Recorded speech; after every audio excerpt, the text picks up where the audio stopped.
guys, for today's video, magluluto tayo ng ulam natin for dinner. Ayan. May bone marrow siya guys. So this is beef meat. At maglalaga tayo guys. Ayan na yung ating pechay, yung ating sweet corn, and then yung other ingredients niya. So let's go guys. Silutan na natin to. Ayan guys, naglagay na ako ng tubig sa kaserola and then nilagay ko na rin yung garlic.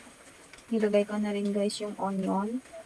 And later na yung ibang papalasa. So tara guys, silutan na natin to.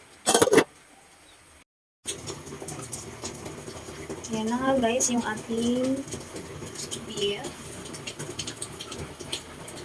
Pwede na yan, malambot na siya. So ilagay na natin yung corn.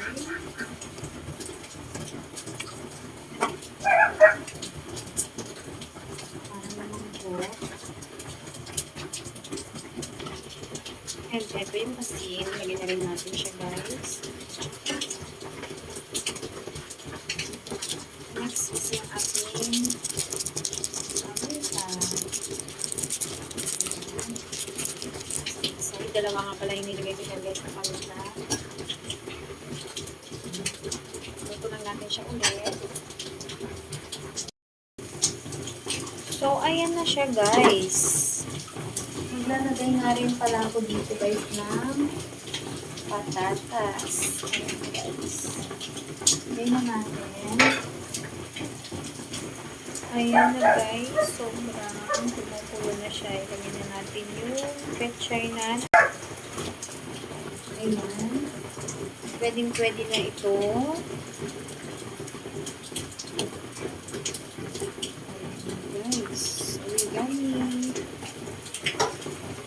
Tama-tama sa malamig na panahon, maulan na panahon. Nilagang baka.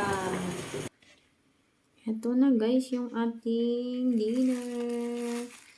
So yummy yummy. Ayan.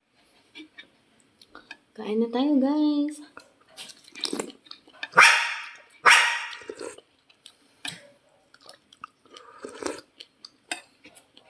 Tapos ka na kumain ni Scarlett. Ang dami nang binigay namin sa iyo. Tapos na mais.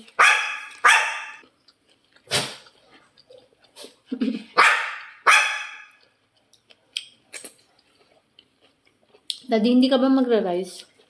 Bakit hindi? Evening naman eh. Maraming gulay, no? Gabi naman.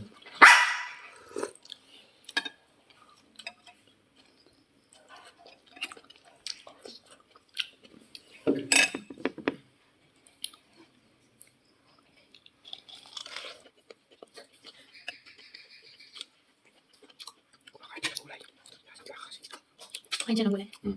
Pagod. Ang dami niyang kain. Ang sarap ng mais.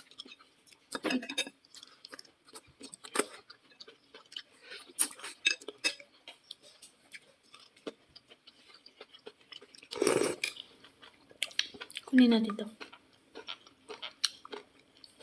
Sarap niyan. Nahulog din. Ay. Siyang bone marrow.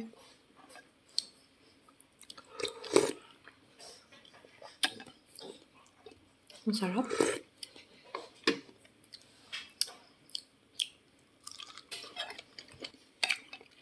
Kahanin mo yung bone marrow. Wala na.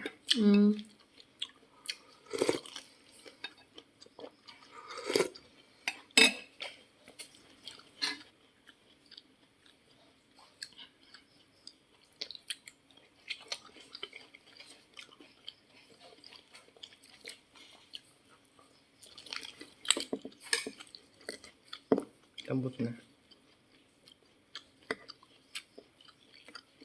So guys, oh.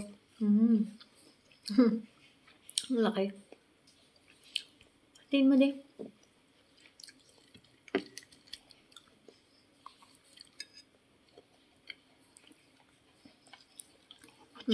Malambot na siya.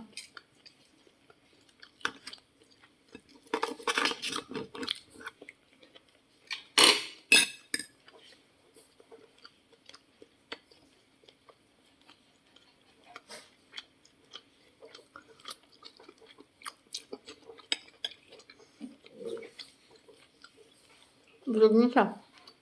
Hmm? Busog na. Kala niya kulay lang talaga yung dinner natin. Ha? Kala niya dinner lang yung gulay, yung ulam natin. Ano? Kala niya gulay lang yung dinner natin.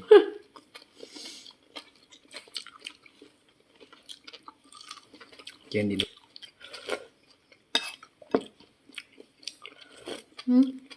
Nadurog pala yung patatas niya, guys.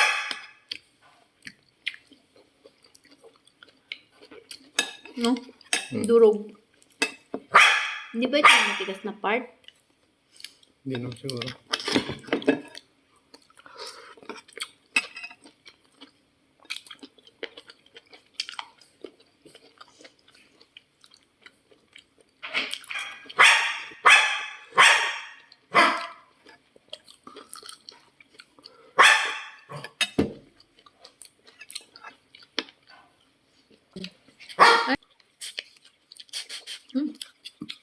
Ang tamis kasi.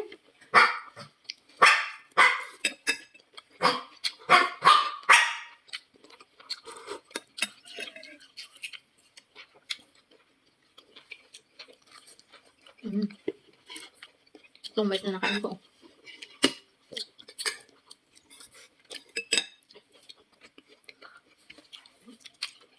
Pwedeng magkamay.